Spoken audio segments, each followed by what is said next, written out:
anyway.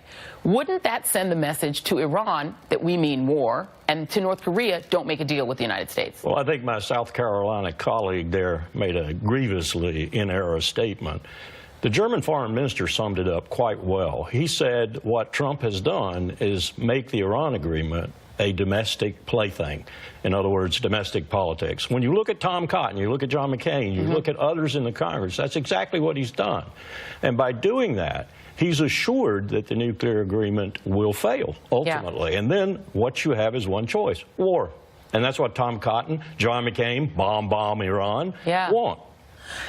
That actually is frightening. So you think that Congress moving to impose new sanctions on a country that is in compliance with a deal that we made with them, that the end game of that is to provoke Iran enough that we can go to war? Absolutely. I think we're doing the same thing we did in 2003, and believe me, I was very intimate with that process with Iraq. We're marching down the road to war. And as General Zinni said, if you think Iraq was a bad war, wait until you see Iran. Yeah, and explain for people who don't understand why it would be so much worse than the already catastrophic, mess that we wound up in Iraq. Well, the first thing you've got is the first visit Trump made was to the country who is. He said yesterday, he said in his remarks, he said Iran is spreading global destruction, chaos.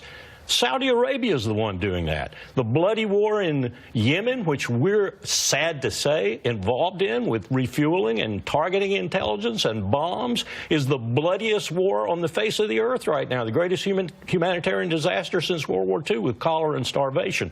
We're part of that. Saudi Arabia at the other end, if you will, is destroying the Gulf Cooperation Council by its feud with Qatar. So the biggest threat in the world right now. A feud that we've got involved in. We've taken sides against Qatar, who is an ally. Absolutely. The Saudis are far worse than Iran, and we're getting ready to make that situation even worse, more profoundly destabilizing, by taking on Iran militarily. There's no other choice. If you say it's unacceptable, as Tillerson did, that Iran has a nuclear weapon, you either get it through diplomacy or you get it through war. And so you have the Iran track, which is frightening because we have this experience of people, as you said, the Iran hawks that are in our United States Senate who seem like they would be very open to and very interested in having war. Then you have the North Korea piece of it, which is completely a wild card. I want to listen to General Barry McCaffrey, who's on MSNBC, talking about the North Korea end of things. I don't want us to take our eye off North Korea.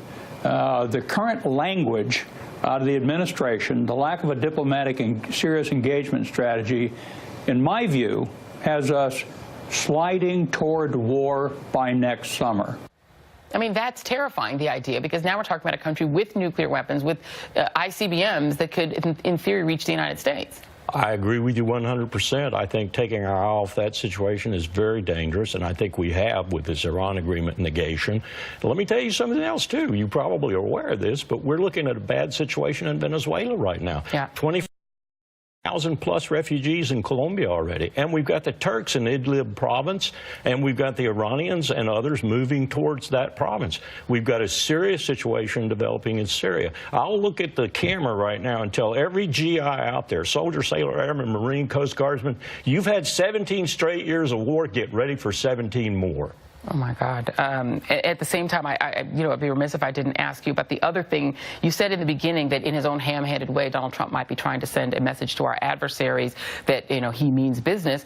But on Russia sanctions, which he reluctantly signed and which he was supposed to begin implementing at the first of this month, he is doing nothing. And you have John McCain and others who are saying, why aren't you implementing Russia sanctions? And Russia and China are down there in Venezuela right now, giving Maduro an out, giving the Venezuelans another course of action. In fact, we might see Citgo, headquartered in Houston, Texas, owned by Russia or China very soon. This is not good news. It is not. Okay. Well, just before I let you go, which should we be the most concerned about open conflict with between Iran and North Korea?